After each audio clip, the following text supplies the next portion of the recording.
Bonjour et bienvenue sur la chaîne du Druide. Aujourd'hui, on va voir des opportunités d'achat sur des actions qui sont un petit peu, entre guillemets, sur des niveaux de valorisation qui sont relativement bas parce qu'ils ont pas mal trinqué. Et donc, on va voir ça tout de suite déjà avec le CAC 40 pour montrer que le CAC 40 est toujours dans ce canal aussi à très long terme. On est actuellement en train de se rapprocher de ce support oblique, donc on verra s'il tient parce qu'on pourrait très bien aussi chuter vers l'ancien pivot ici horizontal vers les 19 700. En tout cas, voilà, là ça pourra faire office de rebond à mon avis ici sur ce support. Donc on est en train de se diriger vers celui-ci. Et donc ça veut dire que sur des actions du CAC 40, on peut avoir de belles opportunités.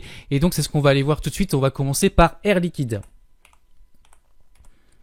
Donc Air Liquide, c'est une société qui n'explose pas en bourse. C'est pas le genre d'action comme sur le trade AVPT que je vous ai mis dans la dernière VH sur la chaîne où on a pris genre plus de 60% de hausse. Sur Air Liquide, on va pas prendre ça en quelques mois.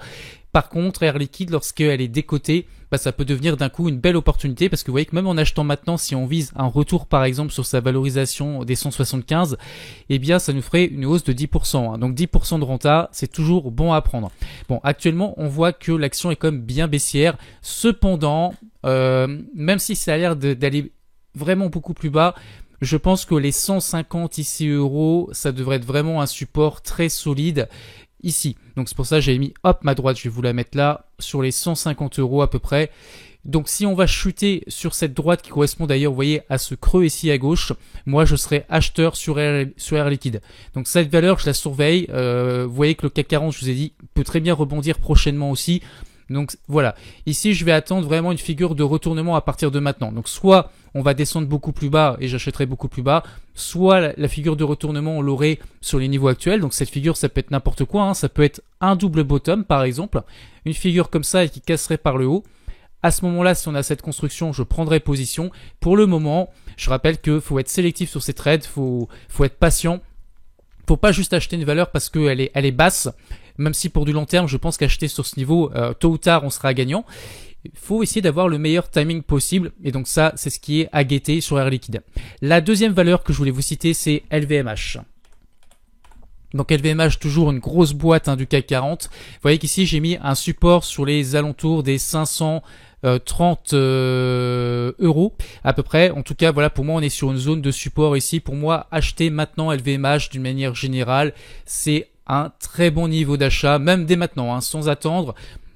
Pour moi, on est vraiment très éloigné en plus des ATH. Vous voyez qu'on a un potentiel de hausse et un jour ça a retrouvé sa valorisation d'antan. Chose qui n'est jamais garantie, on est d'accord. Eh bien, il y aurait un très gros potentiel de hausse puisque là, on aurait une hausse de 44%. Donc, autant vous dire que là, avec une baisse de moins 34%, on est quand même sur quelque chose qui me paraît très intéressant pour un achat pour du long terme sur LVMH, en tout cas pour une première ligne. En tout cas, cette grosse zone de support ici, on n'est plus très loin, vous voyez. C'est vraiment la zone qui devrait faire rebondir LVMH. Je doute qu'on aille beaucoup plus bas ou alors c'est vraiment que les fondamentaux se sont dégradés.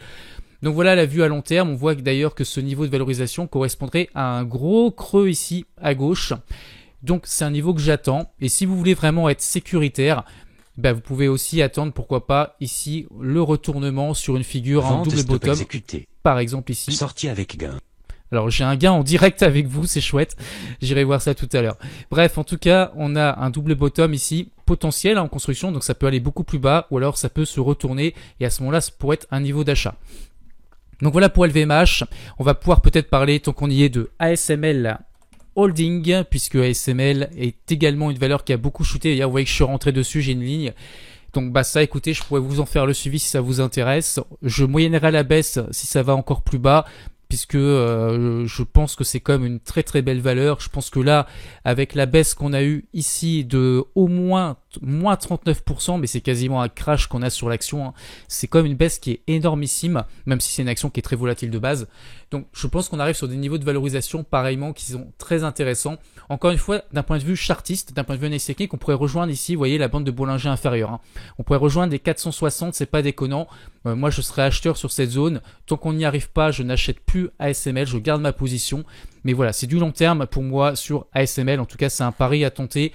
Possible que je coupe ma position si vraiment je vois que là, on casse les plus bas récents. Vous voyez que là, je peux mettre un stop en direct avec vous. Si on fait quelque chose comme ça, histoire juste d'être libéré. Donc ça ferait 66 euros de perte. Ça reste maîtrisé, c'est pas énorme. Voilà, je vais même peut-être mettre juste une action, comme ça en fait je réduis mon exposition si vraiment je vois que ça repart au sud et que ça casse ce niveau. Mais voilà, je garderai le reste pour du long terme. Voilà ma petite stratégie sur ASML. On va peut-être pouvoir une autre opportunité que je trouve magnifique, c'est Johnson & Johnson. Je vous présente pas l'entreprise, mais sachez que c'est une aristocrate du dividende, c'est une boîte énormissime, extrêmement connue, qui a de bons fondamentaux, qui est du secteur pharmaceutique. La vue à long terme, regardez comment cette action est haussière sur le très long terme, j'aime bien le secteur. On a ici une zone de support qui est un petit peu plus basse que les niveaux actuels, donc ça pourrait baisser un peu, mais on a aussi ce support oblique haussier que je vous ai tracé, qui peut aussi être un niveau intéressant pour acheter. Donc moi j'ai pris une position sur le portefeuille du druide, donc vous verrez à la fin du mois, je vais vous présenter ce que j'appelle le fonds du druide, c'est-à-dire c'est comme si j'avais créé mon propre ETF, sauf que c'est pas un ETF officiel bien entendu, mais voilà, en tout cas c'est un gros fonds avec une diversification de portefeuille, on en reparlera dans la prochaine vidéo du début décembre. Bref, en tout cas, Johnson & Johnson a intégré mon portefeuille sur les niveaux actuels, donc un petit peu plus bas, vous voyez que là où il y a le trait, c'est là que j'ai acheté.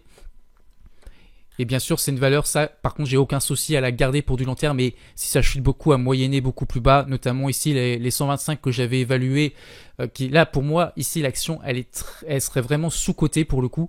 Donc là, vraiment sous-cotée. Mais bon, on n'y est pas pour l'instant. On est loin d'aller chercher ce niveau. Et à mon avis, je doute qu'on y aille en 2024. Hein.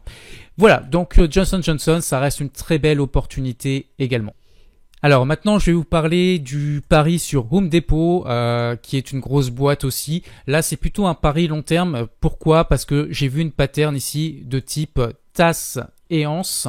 Vous voyez, ici la figure, déjà on a du beau momentum, on a une énorme tasse que je peux vous dessiner hein, si vous voulez voir la pattern. Donc là, il y a eu beaucoup de vendeurs. Ensuite, il y a eu des acheteurs. Là, il y a eu moins de vendeurs. Et là, on sent qu'il y a de la force acheteuse qui revient puisqu'on est en train de casser le niveau psychologique des 400 $ sur Home Depot. Au passage, ça délivre des dividendes, même si c'est pas avec ça qu'on va se créer des revenus passifs très intéressants parce que le rendement est pas colossal vu qu'on est sur des ATH. Mais c'est une valeur qui reste solide, qui fait partie des plus grosses valeurs US, en tout cas dans la distribution.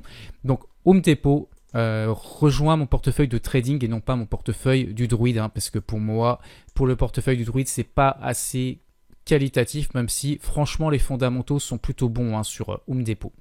Voilà pour cette VH. Pensez s'il vous plaît hein, au petit like et puis si vous n'êtes pas abonné à la chaîne, abonnez-vous parce que dimanche, prochaine vidéo, je vais vous parler d'immobilier coté en bourse. C'est juste d'une valeur qui est rentrée dans mon portefeuille pour des revenus passifs avec un rendement qui dépasse les 8% sur les niveaux actuels.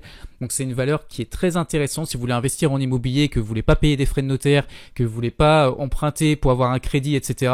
C'est un moyen très intéressant de faire un investissement dans l'immobilier avec des petites sommes et vous aurez des loyers en retour avec un rendement de 8%. Donc ça sera dimanche sur la chaîne. À très bientôt. Bye bye.